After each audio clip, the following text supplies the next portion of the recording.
jeno wabadde omunyiza omunyiriza lwaki wabadde omwogerako zikivulanga bubalukwago bantama ne luliru Bob Wine byonna biryawo birya buli ssente bwamala okubawa ssente ng'ate mutandika okwogera jeno Saleh watuuka okuwandiikira ebbaluwa mu mukono gwe he was annoyed Lukwaago apologize immediately bulijjo bagamba tetulina opposition jeno Saleh yawandiise ebbaluwa mu mukono gwe nga agamba Erias Lukwaago wanyizizza jeno era simanyi lwaki tonneetonda omusajja akuwadde ssente Lukwaago bali bakujja wano Lukwaago bali bamuvuunika akalulu konna jeno Saleh n'akasaposali ng'akaleeta Lukwaago kati osobola Erias Lukwaago gwe mu opposition mwe mulimu abasobola okwogera ku jeno Saleh obubi olaba bannambooze balya ssente naye basirise golaba Nambooze ayogera obubi ku jeno Saleh ne jeno Saleh wamma yatuukusa okuwandiika ebbaluwa mukono gwe ng'agamba Erias Lukwaago weetonde Lukwaago wakoze bubi nnyo oyinza okuluma engalo ezikuliisa ggwe oyinza okuluma engalo ezikuliisa Erias Lukwaago why do you provoke the general kati ebyama by'opposition byonna bigenda kuvaayo Bob Wine yasuze mu ttooyi nga naye atidde ka jeno Saleh sawa yonna naye ayinza omwabya nze nabagamba abo mbasanga kapeeka Erias Lukwaago tokiddangamu okwogera ku jeno Saleh era weetonde immediate nze simu enkubiddwa okuva ekapeeka jeno munyiivu omuntu abalabiridde ne opposition ya Uganda lwaki temusiima jeno Saleh abalabiridde ekyo kirukwage ekyo tulabe ekyo kirodime ekyo kyakajjayo ebbiliyoni 2 wano bali bamubanja oyo Lukwaago jeno Saleh n'akwata ssente ze n'azimuwa Lukwaago bali bamujja mu Kampala wano nga bamabike bonna bamwefuulidde tewagende wa jeno Saleh n'akuyamba n'opposition mulisiimako ddi nze kyekyo kyokka ekinyiiza mulisiimako ddi Bob Wine mulisiimako ddi ku ssente ze mufunye okuva mu gavumenti eno lwaki mwagala abantu bamale balangira lwaki mwagala jeno Saleh amale kubalangira ku kisa omusajja oyo kyabalaze jeno Saleh bw'anaavaawo opposition muli lyaki nga musiiba wuwe musabiriza kakati jeno Saleh ebbaluwa gye yawandiise yagambye I have withdrawn my support yagambye gwe Lukwaago gwe n'obwo obwa Lord Mayor oyinza okubeerawo gwe nga jeno Saleh gwakunyiigidde Lukwaago oyinza okuba Lord Mayor gwe oyinza omalako olunaku gwe ng'onyizizza jeno Saleh gwe Lukwaago weetonde immediately funa boda ogirinnya ogende ekapeeka nga bwe yagambye weetonde apologize wano tebulina opposition bulijjo nkibagamba babeera wa jeno Saleh kuba wa ssente ebbaluwa jeno Saleh gye yawandiise temwagirabye ng'agamba Erias Lukwaago Lord Mayor lwaki onjogerako bubi ate mu bantu bonna bayizawe Lukwaago gwe sandisobeddeko olaba ono omusajja ono weewakisa ono chairman yani oyo bwanika ne tukwatagana naye kati era naye kati asiiba kapeeka Lukwaago apologize immediately nze mbadde neebase saabitegedde nyinza owulira essimu eva kapeeka ewa jeno Saleh ne bagamba no junior no wategedde jeno munyiivu your father jeno Saleh is annoyed naye kiki naye ono Lukwaago ono gwewasa bwe nali ekapeeka wa jeno Saleh Lukwaago nakusangawo n'aba opposition ngera okimye ssente naye opposition mulisiimako ddi Lukwaago lwaki temusiima ku jeno Saleh ebirungi byabakoledde ne mujja ne mumusindiranga ennaku Lukwaago okimanyi obwa Lord Mayor buliko jeno Saleh yakuyamba obadde n'amabanja waliwo olunaku Lukwaago lwalina amabanja era waddukira wa jeno Saleh Bob Wine yasuze mu ttooyi ebbaluwa jeno Saleh gye yawandiikidde Lukwaago ne Bob Wine yatidde agwa Bob Wine tukyakwagalawo tetujja kwabya tewali wano opposition yayinza kwepankira ku jeno Saleh yababeezaawo mmwe kati Lukwaago wali nyeje gava gwe road mayor Erias Lukwaago fukamira wansi funa boda ugende kapeeka yangu amango gende wetondere General Saleh gwe wokyali awo okyazanya muntu yakuwa billion 2 ne bakuwa billion 3 Lukwaago kima sente olinga mayembe mu opposition yabalidde sente mu government Erias Lukwaago okimye sente olinga mayembe. Why do you annoy the general? Lwaki mutuleetera ebizibu bwe bikime bbiri golaba namboza ayogera olaba ba MP banupu balumba General Saleh golaba tebasirika olaba nono lutamaguza asinga okwasama ono wenna kaseke bwe kituuka ku General Saleh naye asirika kabo najje babeera nga bakimya omusimbi kati mwagala maleba wandikira mabaluwa abajjukize mboluvaawo mbu General Saleh mubi nga bazikimate de General yanyize nnyo Lukwaago wanyizizza General Saleh olaba wandika ebbaluwa mu mukono gwe naga my brother lwaki onjogerako bubi era egewe etondo ba support yeto kyagina Lukwaago tocha ate proof eriwe ebbaluwa tewagirabye gendo nonye ebbaluwa General Saleh gye yawandikidde Erias Lukwaago tewagirabye badde ku social media kati eyo proof oyagala esingako ki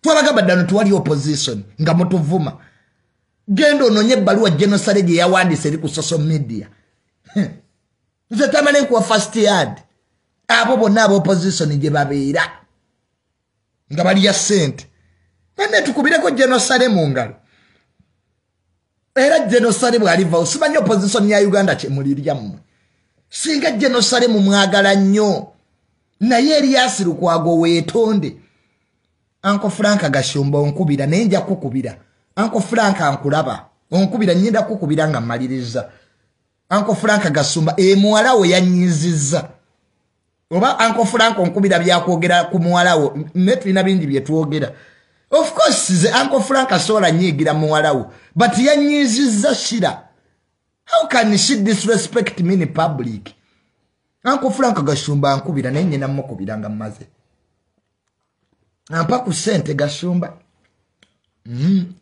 Uncle Frank Uncle Frank alabika ayagala tunyumye ku bya shira Uncle Frank agashumba mu shira yanyiza nnyo yanvumira mu bantu ku Garden City she disrespected me era nategedde Uncle Frank ojja kunkubira naye kamalirize emirimu gya General Saleh Uncle Frank agashumba kyali ku mirimu gya General Saleh kanzije nyenda kukubira nkulaba wano nkubira naye ndi ku live Uncle Frank agashumba mugambe mulaba nkubira naye nyenda mukubira nga mmaze kamalize emirimu gya General Saleh so Lukwaago bona Shira mumuleke Shira is my sister nimni ya disrespecting sigu musebiri sesatu Shira ngampisa amaaso haifika Uncle Frank agashumba ino gamba Shira nzani sigira ntegiri ngampisa munya amaaso I felt embarrassed. It is my first time to feel embarrassed in public. Shira yambogolera. Nawulira bubi nnyo. Nze I keep quiet. Nebwe bwemba nyize. Yes, I explode na nyize nnyo. You shout at me. You shout at in people. So it can't happen. So Uncle Frank anyenda kukubira. We talk through. But we are one family. Whenever Gashumba, we are one family. We shall rectify our differences. Nyenga Shira tadamu kumanyira. Make it clear to her. Tadamu kumanyira. Iwe byabogolero obwo obuvubuka bwe bwakola mabala. Nze sikola mubala. Uncle Frank omanye emirimu gye nkola. Nze nkola emirimu gy'abakulu. You know our jobs. Uncle Frank agasumba. Ffe emirimu gye tuliko gy'abakulu. We say a lot. Ne tudiscuss yale tumanya kati tuli mu kuba Lukwaago. Lukwaago yanyizizza General Saleh.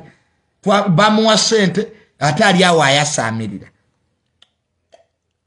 So Lukwaago weetonde Erias Lukwaago weetonde nempuuga naye agenda kati empuuga temwa abo bampuuga kati empuuga mbu naye mbu opposition teriiwo mu Uganda nakibagamba opposition omuntu abeezezaawo opposition wano mu Uganda aliogu taata waffe ow'ekapeeka bonna gye bajja. Yes, let us call a spade a spade. Ebbaluwa General Saleh gye yawandiikidde Erias Lukwaago weetonde. Otherwise tojja kubeera road mayor wadde olunaku. General Saleh n'alwanirira Lukwaago oyo bonna opposition because ye alina omutima omulungi. So Bwiino olwalabye ebbaluwa eyo yasuze mu ttooyi. Bwiino olwalabye ebbaluwa General Saleh gye yawandiikidde Erias Lukwaago Bwiino yatidde.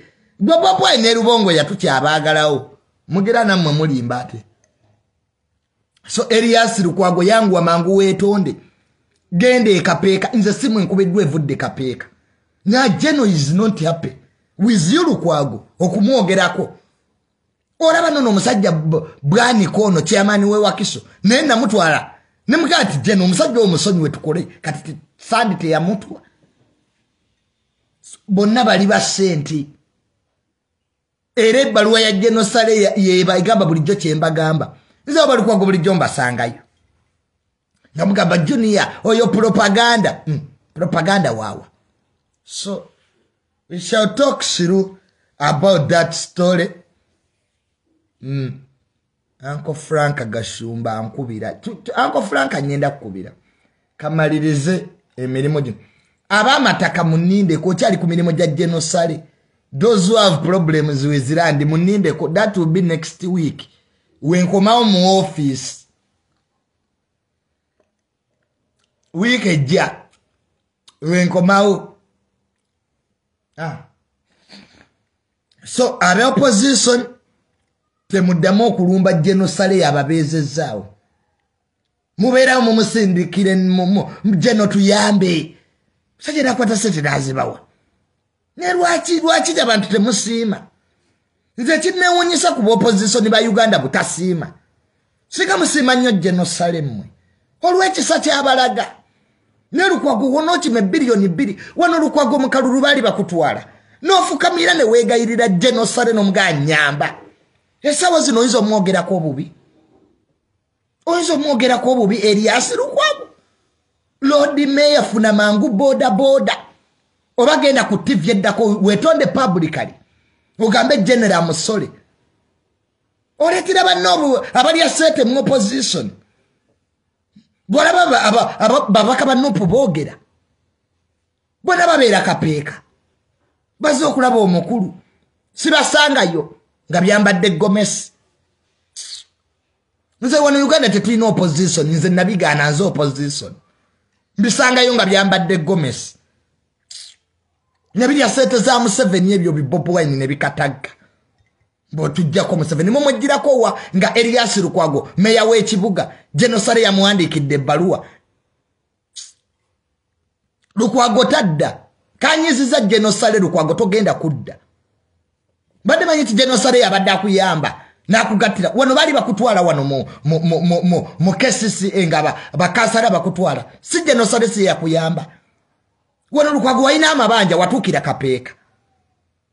N'ebitabo byennyini toyina Lukwaago. Kati mboyina ebitabo Erias. Ebitabo nabyo bitagala. So opposition ya Uganda mu kitegeere. Bwe munayagala okumanyira General Saleh ajja kubaabya. He was too annoyed. Mulya ssente ne musirike. Kwa teri wano opposition yasobola kulumba General Saleh. Kyolanga yagamba General Saleh nti Bwiino mukwano gwe. Oyibye nyini nabo ba Lubongo ya. Bibeera bilya ssente. Bwemala atenga bimwepankirako. Mwe opposition mmwe. Mwagala kujjako Museveni nga musiba wa muganda we. Kapeeka yonna nejjula aba opposition. Nze nyende wa General Saleh tosanga wo weenaale. Opposition yebejjuddewo. Bwamalobi wa set ate mu kifo ky'okumwebaza bimuddako bimwogerako bya bulimba. Lukwaago weetonde. Lord Mayor weetonde. Weetonde ne mangu General Saleh. Oyina ssaawa 24 to make a public apology. Omusajja nagadi I will withdraw my support. General Saleh, I'm going to withdraw my support from you. ate gwe Bobi Wine gwe naye weegendereza ebyo byotandise okuzanya obubaddi ne Besigye siba mugenze kusaba Bobi Wine weesonyiwe Besigye nakuba Besigye takwagala gwe Bobi Wine obeera onkubira amasimu mbu Junior gwayogera amazima Bobi Wine saga Besigye mbu takwagala omwesonyiwe gwe wabadde toyimba people power nga Besigye omulaba ddamu Bobi Wine va ku Besigye nabalaba muri Kenya kwane munu muuga mumugenze kujjako Museveni wane Kenya gwe Bobi Wine nenkugamba manyi Bobi Wine onkubira nnyo nega weesonyiwe Besigye omwagazaaki ne Bobi Wine nayo toyina kiddako muri awo mbu mugenze kusaba mu unitinga lwaki temwayunitinga mu kalulu Besigye ne Bobi Wine ne kati waliwo fande yabagambye mbu mwegatte kati Bobi Wine Besigye omwagazaaki oli retired Kano gwe Bobi Wine oli musician gwe tulaba wenjawulo Besigye teyagalangako nuupu mwamujjako omugati gwe wano mu parliament Besigye yafunanga sente ababaka boyina mu parliament ze sente ze bakuwa ane Bobi Wine yabaki lwaki tosigalayo n'olaba ebi Nigeria emagere Bobi Wine ne bw'omugamba weesonyiwe Besigye talina kyakwongerako Bobi Wine yagaana n'ebyo bye nabikola lwa international funders bafande bweru tebayinza bawa sente nga mweyawudde Besigye ne Bobi Wine are united to get money from abroad simple sikujjako Museveni wana bituka mu kalulu temwegatta akalulu kagwambo mwegatta mubeera mu hoteli eri Kenya kati Bobi Wine Besigye kyabadde kibeekalakasisa mbu mugenze kusaba osabe kine Besigye Bobi Wine Besigye badde emyaka 3 talina kyaleese ne mwana ne Bobi Wine naye ayonoonekedde ddala mubeera mu mbaga sitwaga eringa eri mu magulu g'abakazi mubeera mu kuwasa nupu yafuuka funeral company Bobi Wine yankubira ne muga Bobi Wine va ku Besigye alina force ye emudrivinga bayingulidde abaana bonna oyo Bobi Wine yatandika n'abaana abategeera we are the younger people fenna yatusuula ali ku sente nupu yagwawo mwasigala mu basuubuzi mbunzize kulwanirira generation Bobi Wine wenkubuuza abaana 10 watandikira nabo oyina wani Bobi Wine olina bano Besigye abasuubuzi abafere Besigye alina amafuta gayina totalo ze yagaggawala dda mwena mmwe bamu walina Bobi Wine oli mufere n'abantu bakyakwagala kati olina Besigye mugenze kusaba bajja bakuba embooko mmwe mu gwe Bobi Wine bajja bakuba embooko mmwe lwaki mutuulako ewammwe oyinza okujjako ne Museveni ng'osaba oyinza okujjako Museveni ng'ogenze kusaba gwe Bobi Wine ne Besigye ani gwe musiriwaza lwaki buli omutakola ebibye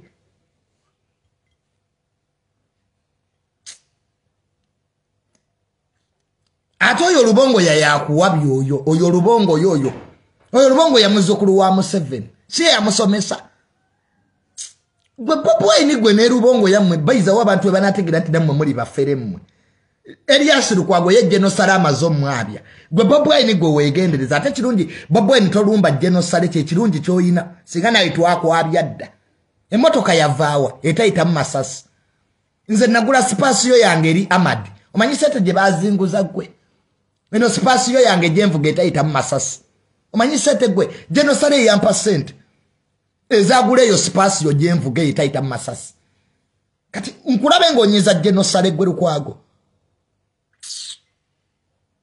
abo ne ba Lubongo yabona bonna bazzukulu ba Museveni nupu yonna ejjudde NRM nupu eringa NRM bbi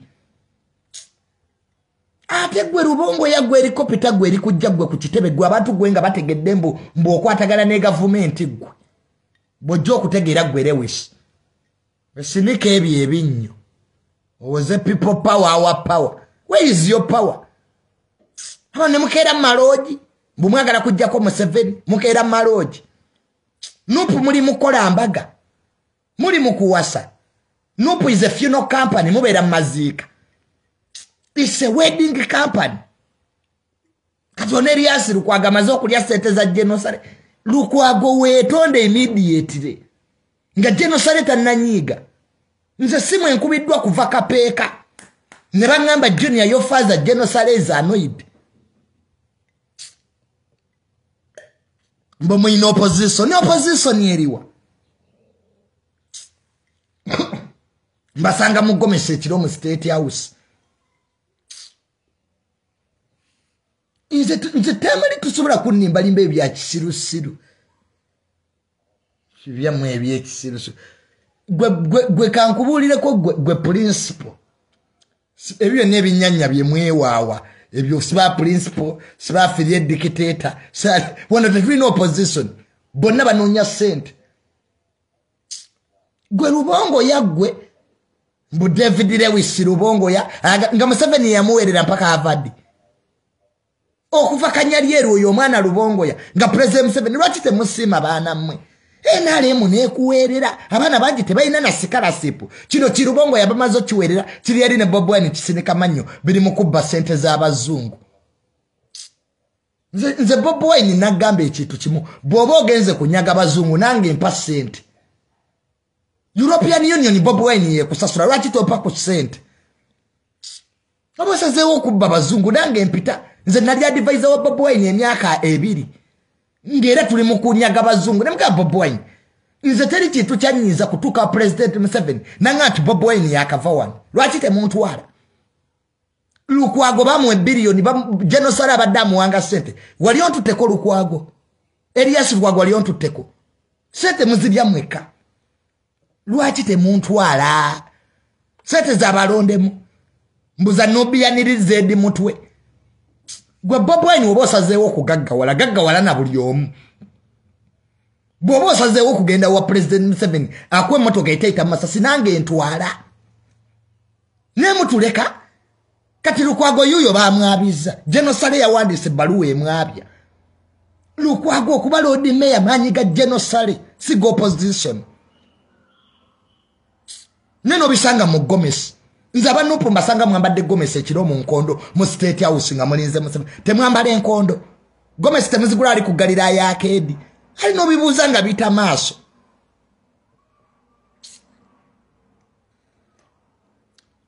nze tebulanga Bob Wine yantya jabeera nange jembeera nze ninaewo omukulu Jester genda neno basanga bali mu waiting room omutile wesiiga lipusitiki opposition ne wesiiga lipusitiki ono bigirwa tebamusange wa speaker ngagenzo okukima sente ono jeno bigirwa owanupu bamukwatira wanita amongi kiro avuze kamotoka kakakadda neba no opposition ya Uganda nedda mwagadde nnyo sente mulimba kalira bono omwana bigirwa ne bamukwatira ku gate ya speaker ngagenze zikima bane sente embi esente yeseggwanga lino kendo tuyo musajja Lord Mayor Lukwaago is a senior lawyer nga naye sente azijja wa General Saleh naye akeera kuyimba Museveni aveko mwenze Bob Wine mwe nabagana okunsiriwaza nze mbavubuka be musiriwaza nze munzijemu nze mu politics I come from a political family nze wono teri muzannyo gwe kati gwe kankulere timiteriyo kati ozo gende wa President Museveni nondopa gwe gendo buze President Museveni who is Tamale Mirundi ajiga that's my grandson nze ndi adopted son wa General Saleh era yampise kapeka ngulire benzi ya bukadde lukaaga yamaze okungulira sipasi yetaita masasi yampise nga my son janko sente nkugulire benzi nze am a problem in this country temina kye mujja kunkola era oyo Bob Wine yankubira na mu blocking nze Bob Wine na ku blocking toyina plan owoza America bagenda kujja ko Museveni bali wa America where are the Americans ebitu byakutulimba limana byakutuwedde sabuli kiseera tubeera mu bintu bya kisiru mu Museveni bamugoba mu America teyabaddeyo mbofirie dictator people power which power do you have naye kenyini Bob Wine toyina plan kiriza mukiriza temina plan ejjako Museveni muleke yanga people like me tujje twesimbewo Bob Wine tayina kiddako yayocha abeera magere mu bigere kati ambulire ekiku kujja ko Museveni abaddeko emyaka 3 okuva akaluluwe kaggwa bali ne beesije balinga bali mwana emmono gwe Bob Wine ne beesije mwe kambabulire temujja kulimba nsi eno fenga weetuli ekiro ne bambala Gomesi ne balaba Museveni okukwatira ewange gwe ng'ombulira ebyo ebyafirya dictator gwe mu ntebe nomugere mbigambe namwe bali ababooda zitebanimbalimba gwe Bobi Wine nakubulokinga era nze njogera na mutabani wo Solomon yekka nze sebo gwoliko nina diguli ku mutwe nze tebanimbalimba Bobi Wine watugaba Museveni tajja kulayira teyalayira n'otugaba Museveni tajja kufuga omusajja kwali kati ali awo bali ne beesige bakola bumodi era tuze tusabe musabaki Museveni obuyinza abufunira mu kyaki nobibuuza nga bita maaso Museveni obuyinza yabujja mu nsiko eruweero obuyinza buli magere oba buli kamwoca bikera oli kamwoca kulya mirondo bunayo byagala kujjako government a stupid generation tesobola kujjako mukulembeze generation yeyimba ntebe mu ntebe Bobi Wine and your group you don't have the capacity to remove a president. You are ideologically bankrupt. Temwina pulani mubira mu bya kisirusiru. It took Museveni 20 years to get power. Kyatwalya President Museveni emyaka 20. President Museveni yaliko Minister wa Defense. President Museveni yaliko Vice President mu military government. Do you think power is sex? Togifunira muloji. Golozo buyinza sex. Mubogena muloji n'okubendulu mbolo oba ofunye obuyinza. Mwaba n'opukamba buulire. The only thing you can do to remove Museveni is to be realistic. Temwina ideology. What do you stand for? Okay, tujja ko Museveni tumukoye. Nope, what do you stand for? Kubera maloji. Kubera kumazika. Is that an ideology? Are you stupid? And you call yourself freedom fighters. That a man like me, Tamale Mirundi Jr., that I will support Bobi Wine. Ngataina ideology. He has nothing to die for. Mbu ali magere mbu I follow him. Mbu he is a president. Idiots. I don't. Sikubirira abantu bataina value, bataina ideology. Nope, what do you stand for? Corruption. Can you stand for corruption? You see it's atali corruption. Ne China wali yobuli bwengozi. Even the United States of America, there is corruption. So corruption cannot be an ideology. President Museveni, Chacha is a opposition in Uganda. He still has an ideology. East African community. He has a... Aina chashinzi deko. Mumusizi dekuchi. Bibozi bya mabala. Museveni yakadie. You listen to these idiots in the opposition. No liranga nena kwe kwata. Mubera mukuyimba fide sloganizing. Slogan zizijja ko mukulembeze. A modern president like Museveni, aina amaje, aina SFC, aina parliament, aina balamuzi. Oizo mujja ko ne slogans. The only thing you can do, you young people, is to be realistic. Mudeo musome political science. Mutegere how they remove a president like Museveni. Mugende Congo mubibira. God fight. EDF teriyo. Bibera maloji. Mbobali musiko. Muli musiko nga mukera kunwa mata. Mukola mbaga. Nupu bakera kola mbaga. Yeye nsiko yamwe. Struggle yali abakazi. Was struggle getting women. Nze temumanyira nga mwabavubuka mwe mwaba nupu. Nze Tamale President Museveni yansuubiza dde obuyinza. Mu 2009. Nze General Saleh yansuubiza obwa minister. I'm a minister in waiting. Don't joke with me. Sibera mbya kisirusiru ebyo. The President Museveni yansuubiza dde obuyinza 2090. My father General Saleh natula naye for 4 hours. Nana Junior, you have the brain to be a minister. Yes. Lwakwechi kyanzijeko mwenge n'abakazi. Women and beer, they are my biggest weakness. Now I can be a good minister for the youth. What has Bobi Wine ina chidako? Bana bebweru beba mutusebyeko. These lumpen's outside the country. Who lack what to do? Mbufabe bweru Museveni twamuko. Museveni yadwanira Dubai. Did Museveni get power from Dubai? Dubai yefuga one.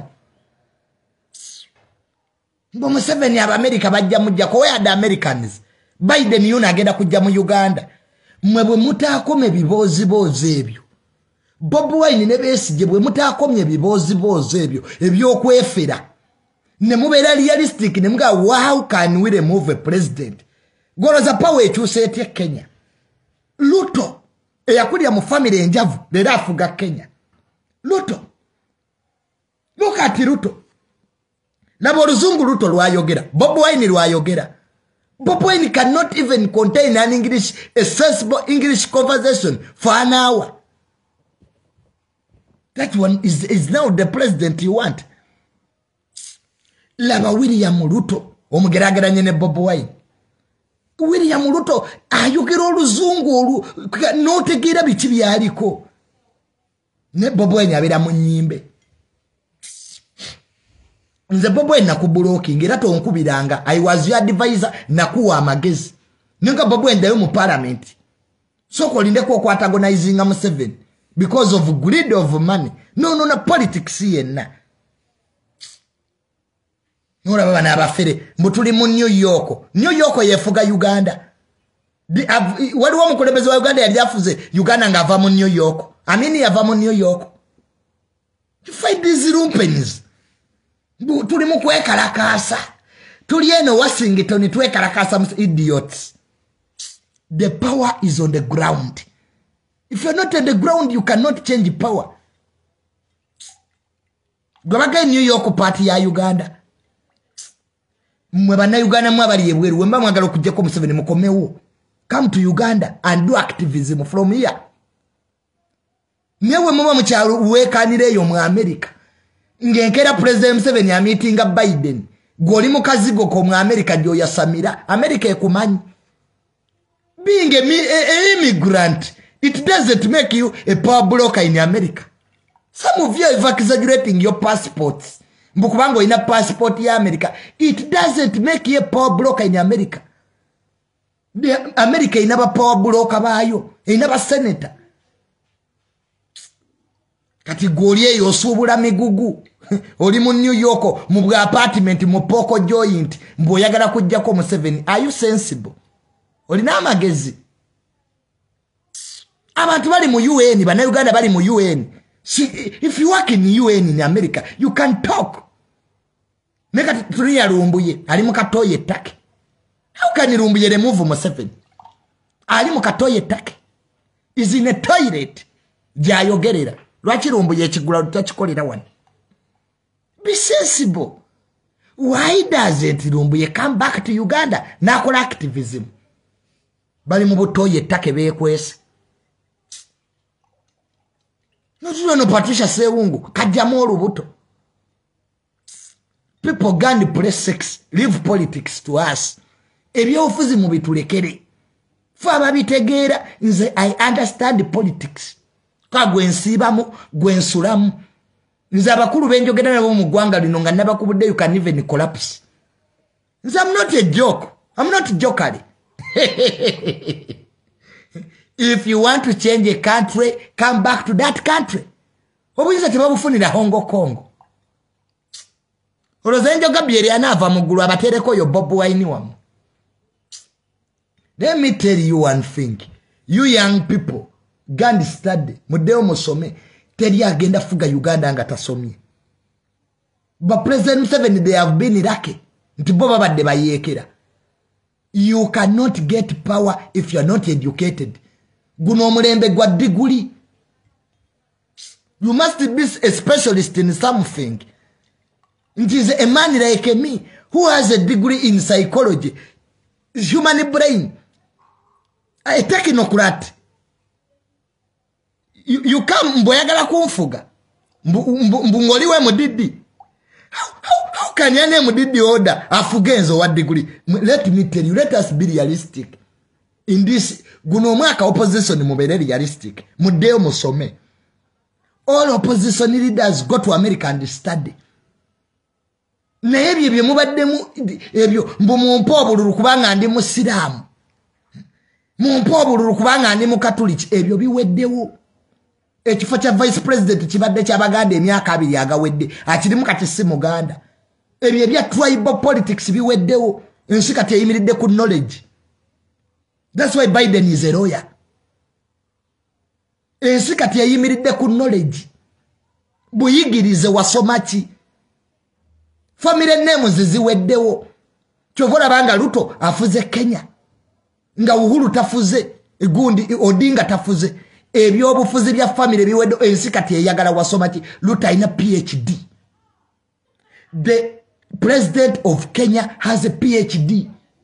Ensi kati jedda knowledge. So mwabali munopo mwe mudeo musome. That's the only advice I can give you. Ensi ze mu knowledge si mu mundu. Kyovula banze a civilian Tamale nsobola okanga omusirikale ayine mundu. I can certainly a security officer who has a gun ngaze ndi civilian because I'm a technocrat. Ensi kati yali ku knowledge. Ebitibwa byensi kati biri ku magezi. Kyovula nga Besigye yeyita dokita. Why do you think Besigye ekitibwa kye kyobwa dokita yakiremerako? Takozesa kyakkano. Olira yeyita kano. Yeyita dokita Kiza Besigye.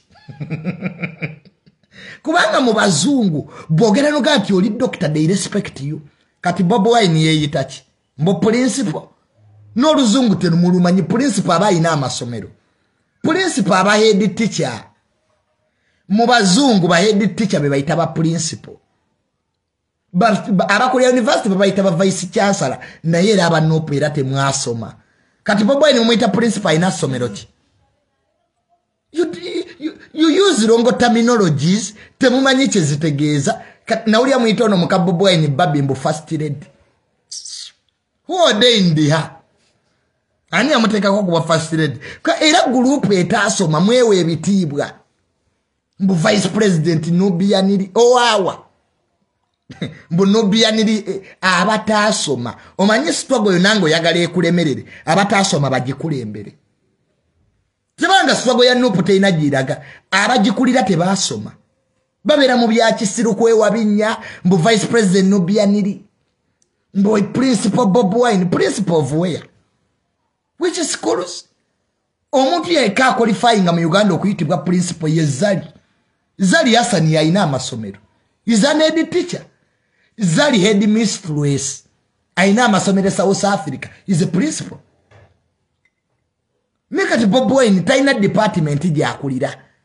Wadde Nupu secondary school katwaki muita principal butasoma. Ekisumbuwa Nupu butasoma. Lack of education ababakulira tebasoma. The only person yasoma mu Nupu ye Rubongoya. He has a master's degree. Nene yagenda mu basiru ne bamusiriwaza. How can a sensible man like Rubongoya oyina degree okuva Harvard government mbona yaita Bobo Wine principal nze wenabereranga mu Nupu nga sibimuyita. Tiza Tamale pita Bobo Wine principal muita Bobo Wine. Fejenya nze bekamba buli efe family ya fenwani ya ntalo. My family, the Mirundi family, we are fighters. Fesete zonna tuzijje mu kulwana ntalo. So I'm not scared of war. Me am a weapon. My father has trained me to be a weapon. Zedi kya kulwanisa. You think President Museveni okumpita mpa omulimo. Meeting a genocide 2 times in 1 week. You think in the mwangu. Me am a weapon. Me and my father, we are weapons. We are political. For the trainer we tutia one. So to jeno taniko okumanyira. Mbu junior wayogedde ku Bobo Wine. Twogera ku President Museveni tubulia Bobo Wine. People discuss General Mohoz, the supreme command of the armed forces, the rightful heir to the throne, the East African standby generator. Ngombulia Bobo Wine. Olaba abantu bakutisizinga Mohoz, the crown prince. Ngojombulia Bobo Wine. Is I'm a fighter. I'm a weapon. I'm a weapon of massive destruction. For family ya fesete tuzije mu ntalo. We have got our wealth from war. Kulwana ntalo. You hire, we fight. You hire, we fight. That's it. We have no apologies. Tetwetonda. The Mirundi family twetonde. To apologize to who? To Echuba chiga ya mayinja ngoleta bulo we had the lions. Kati ngoleta no Bob Wine. This only Simanya is a drugger spabiti. They don't give those people respect. If you want my respect, I need. Period. If you want me to respect you, you must be intellectually stable. Nze mnesibine ebyo. Ebyo kisiru byammwe. Sina kyentya. Nze mnesifukamira. I don't kneel down. Nze I have seen it all. So I take my tea in peace. Mvuga sipasi yeri amadi. I drive anamadi spasio. Gwe isima. Namukadde gwe jajja yichuli. Nawulidde oyagala kwata mayinja ogezese ku spasio yange. Bwangambye isima nakulidde gambo mbu junior gamba spasio ete masasi. Nkanji kube jija. Namukadde gwe kankubuulire ekintu kimu isima. Ogamba kijajja yichuli. Isima no naye akikubye. Isima is my best blogger ne Wisdom Kaye. Mutabani w'omulalo. Kaye Wisdom. Kaye nalwaniridde abantu omwaka guno. Award ere bya nupu butasoba. Kale olaba byali bivumyo n'omuvubuka Wisdom Kaye. Wisdom Kaye yayogera ku byamakulu mu nupu. Gwe mwasigaza. Junior, I used to support of Genomos. Mpagira Geno Saleh. Right now, mpagira Geno Saleh. Genomos njamuwagire dda. Kati right now, ndi supporter wa Geno Saleh. Genomos, I will support him later. Ne kati ndika peka. Geno Saleh yanda putinga. Nze mtabani wa semba yobuto. Nze Tamale Mirundi Saleh. Kanda naho. Gemanya gange. Ila familia ya president kati najingi. Geno Saleh yanda putinga. I'm his youngest son. Nangulira spasi yetaita masasi. So right now, mpagira Geno Saleh for president. Yes. Yes. Ebye Geno Moza will come back. Njakudda muninde. Geno Moza supporters wait for me. Right now I support Geno Saleh.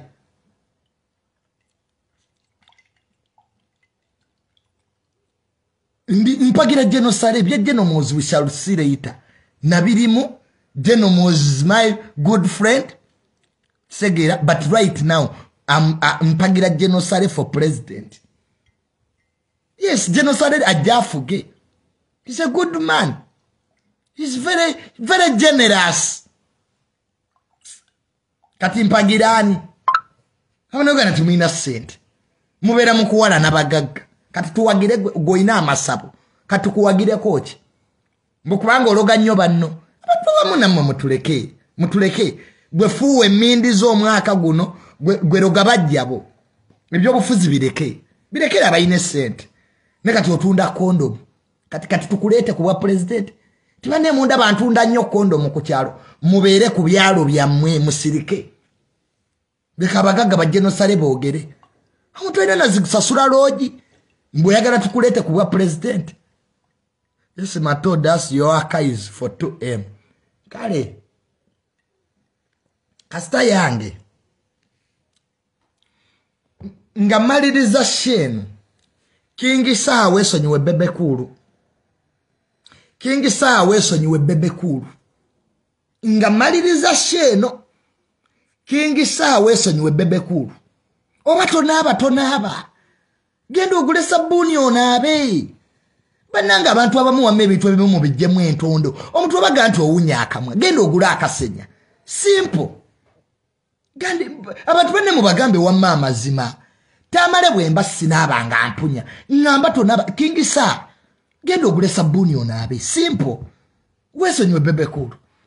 Omuntu wabaga nti Tamale owunya akamwa. Go buy Derident and bless. Kati is that chizo kozingawo? Chizo kozinga bagabyo owunyenjaka.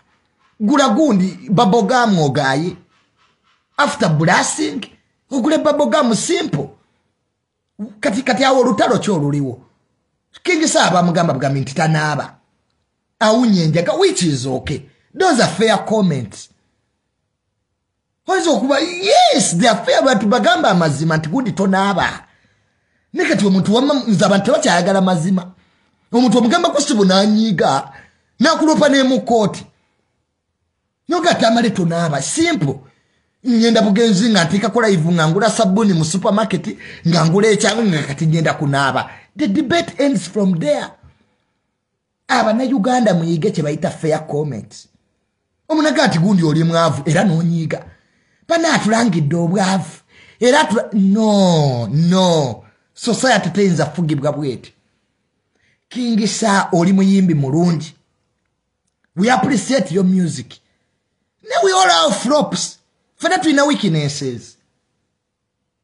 So bwobo unyenjaga saa ngatonaba it's okay. Don't engage in a war with Bebe Cool. Bebe Cool mwesonyiwe. Bebe Cool mwesonyire ddala. Kingisa wesonyiwe Bebe Cool. Mulabe bulabi. Bebe Cool talina kyafiirwa. Byonna mu music industry abikoze. But you have a promising career. Kingisa wena career nungi. Oyimbe nyimba nungi. Gandi shower. Gendo onabe. Blast your teeth. Fetwaberanga kusomera mu nasale. Nga batuyigiriza how to blast our teeth. How to clean our bodies properly. Simple. Kati chuna chuchireta olutalo olw'amaanyi. Mbukingisa ne Bebe Cool bevuma lwakunaaba. Just showering. Omuntu woyingira mu shower room notekako shower nunaaba ne wekuta bulungi. Ne abayimbi namwe mutuleke. Rivers mutuleke. Mutuleke. N'abantu tubeera bwamma mu ntalo za kunaaba gundi tanaaba mutuleke. Gwe bagambye nti tonaaba gandi shower. Bw'obadde onaaba gumu n'aba esatu. Funa budduyo dulanti. Mwoze engoye wash mugule bimasini. Nabati bakyayagala mazima. Omuntu omugamba ku mazima n'anyiiga. Omuntu n'ekijjamu omutima omubi. Kati bane tugambe kooti ze zibagamba. Tugambe nti tugamba abalamuzi be baba bagamba nti let us go to the judiciary to report you that you don't shower. And people will tell you.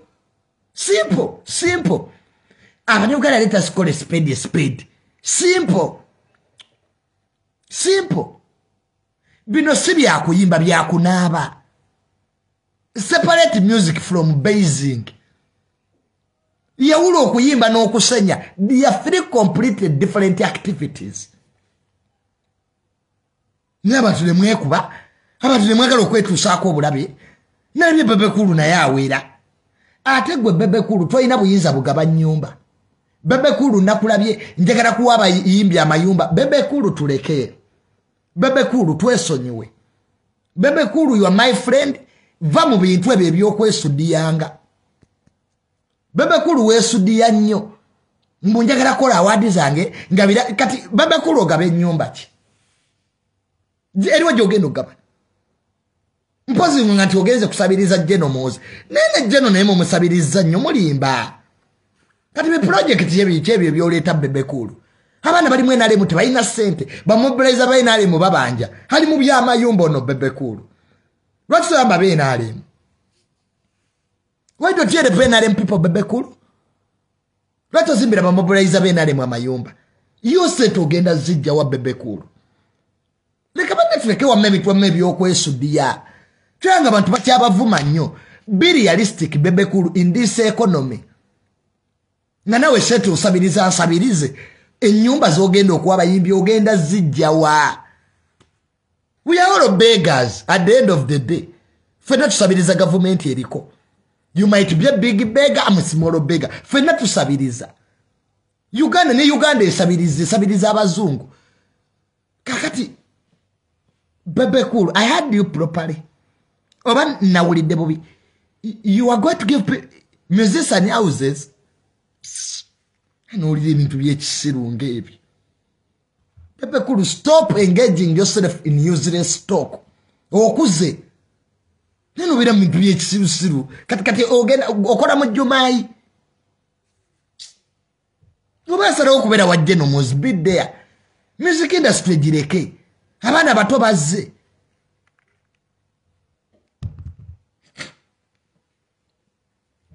kamalirize nga ntumirako ku Nalongo Donzera Mama America sente gwaziina Donzera onyirira Nalongo nzija kulaba ejjo nalemereddwa. I can't find sense in your analysis. Gende ewa nnyoko nakuyise. Eno pejo girabako erinnya lya nnyoko. Lwaki onneesibako? Gwagembu nzija kuanalyzinga by'oyagala. Kakamanyiro kamu. Eno simu yange ne data wange. Eno ndope ku police. Gwe sibanya yebale wuddula. Ompita mwana wa nnyoko. Kamanyira akabajjudde. But I can't find the sense. Do you have a sense you yourself? Can you purchase what you don't have? You are senseless. Leto ina magezi. Ato nonye bya magezi. You don't have sense. You want to get sense. You can't have what you don't have. Kati mbawada agalambo mvume saayeka. Nechirera chibebe kuna chumba nino chigamba. To have a fair program. Mawulire batugamba be fair. Bwovuma saa ne bebe kulu muvume. Tovuma kosa IDM. Simple. So, we kalo siru zinawe ndeka. Ogeda kati nkwe fighting ogambe chensi. Kalo siru zonkubira amasimu. Linda programu za penge penge. Kati kalo siru zichito ogendo gamba Uganda. Nawe va ku simu yange. Njogere ku bantu abayine sente. Kalo siru zinagamba kola nnyo tujja kwogerako. I don't give free airtime. Wama Nalongo Donzera nkutumiddeko nnyo. No kalo siru abeera Japan. Mukola mu birombe by'aba Japan kati nkwogereko ntya kalo siru. Kati munkubira amasimu. Vane mu bintu by'ekisiru linda programu za penge penge. Nze wano njogera ku banene bokka bayina sente. Tuonkubira amasimu mbusimanya oli South Korea. South Korea eriyoki. Kalo siru sijja ku inviting. I'll invite you next time sikati. So olete sente. Temina sente mwabagala okwogera. Leka badonezera basooke. Wama donezera ogamba ki? Mama America. Sente gwaziina. Ejjo nalemereddwa amana badde no official duties. President yabadde ampise mu state house Entebbe. Donzera sasobodde kulaba. Nenwana nnyo bakuwa obwambasada bwa America. Nalongo Donzera. Gwe wasigala wunnyini sente. I'm coming to see you. Okisegeera Donzera. Gwe musama agenda okusigala e Uganda mu January. Eyo liko digwagiina. Abalala kati badduse dda. Anti eza hoteli ziweddeyo. Obusama nabo bumenya. Tubigamba bigule poloti bizimba amayumba tebyagala. Kati ekiri mu apartment. Bamanager bakonkonyedda ku miryango. Your money is done. Your money is done. Abasama kye bamanyiko temusiibula. Mubulanga nziku. Naye Donizera ye musama asiibula. Donizera ye musama abeerawo mu January. Ekyo yakyesigaliza. Is the only musama who can spend money in January. Abalala kati babakubira amasimu mu America companies iPhone gye mwazeewola. We need your payment sisa. Oli Uganda ne company ya iPhone yekubanja. Anti wajja yesimu. Ku kibanja mpola. Kati bakubira amasimu. We haven't seen your payment. Bane ebintu ebyo bimenya. Kwata